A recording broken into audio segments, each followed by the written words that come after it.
তুমি জানো আমি কেন কখনো বলি না ইউ ডিজার্ভ বেটার?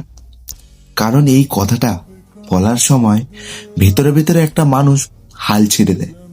তুমি যখন চুপ করে থাকো, আমি অনেকবার ভাবি আমি কি তোমাকে আর ভালো রাখতে পারছি না। তুমি যখন আগের মতো কথা বলো না, আমি নিজেকে প্রশ্ন করি আমি কি কোথাও কম পড়ে যাচ্ছি। কিন্তু একটা কথা বলি, সব চুপ থাকা মানে ভালো না বাসা না। কিছু চুপ থাকা হয় খুব বেশি কেয়ার করার থেকে। কিছু মানুষ মনটা লুকিয়ে রাখে, কারণ আগে খুলেও ফাঁকা হাতেই ফিরেছে।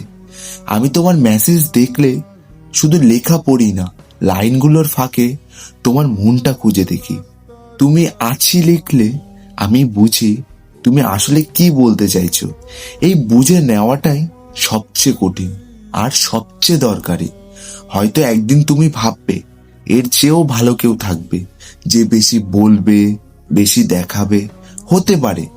কিন্তু যে মানুষটা তোমার নীরবতাটাও আগলে রাখতে পারে, সে সবাই হয় না। আমি এটা বলছি না তোমাকে আটকে রাখতে, আমি বলছি কারণ আমি সত্যি জানি আমি কেমন ছিলাম, তাই না? আমি কখনো বলবো না ইউ ডিজার্ভ বেটার।